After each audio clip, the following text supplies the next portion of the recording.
This is Ray Attfield.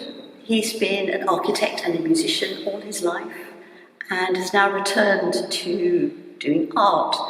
He last practiced his art and exhibited when he was 17, so there's been a long hiatus in between. And Ray, I want to start by asking you about this particular piece because I think it's a very good way of looking at your whole approach to your work. I've noticed that many people attribute different meanings to this piece. And interestingly, you sometimes say that maybe you don't produce art, you prefer to produce objects with meaning. What do you mean by that?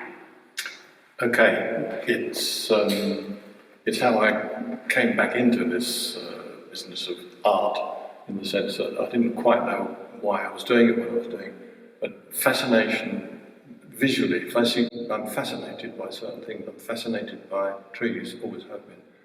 I'm fascinated by the pieces of trees. I'm fascinated by the age of trees and all the things, and we often look at trees and old ones and say this is more interesting than a new one. So there's something comes in there.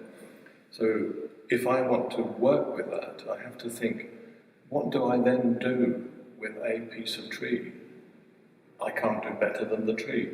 So it has to be something else. It has to find another meaning. And by cutting small pieces, I've got a collection of pieces to work with. So that's my raw material. Each one then I look at and see they have individuality, they have character, they have personality, they have difference. And then the thing is to say, well, where do I go with that? Because it now has a new meaning. So you're selecting material because you're fascinated by its meaning culturally, materially? Yeah, in the sense it's acknowledging the fact that everything has a meaning, and meanings change and can be culturally specific. They can be changed by the material, they can change by time, they can change by location and relationship. They can be changed in all sorts of ways, but there is always a meaning, and that is what I want to work with.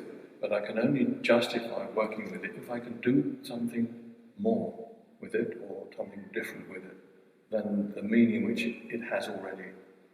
And that's your big challenge? That's my big challenge. How to say more than a tree can say already. Which is quite a challenge. Trees and the treeness of wood, because you use wood while retaining its treeness quality, crops up again and again in your work. And interestingly, people looking at this piece might think it's about trees. It can be a catalogue of trees or a classification of trees.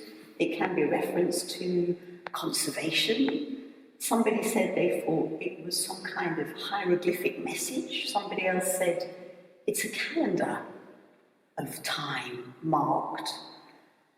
They're all possibilities, of course. And yet, interestingly, you've called this piece City Plan. Why?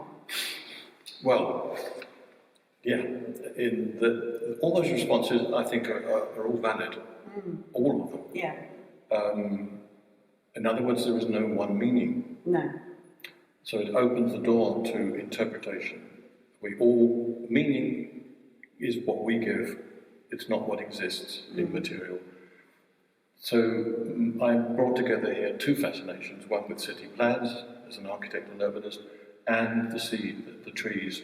So in essence, what I'm doing is populating a city plan with trees, because I see trees as being alive in a way. It's bringing life into the theory of the city plan, the organisation, the way that humans organise space and their life and the meaning of life through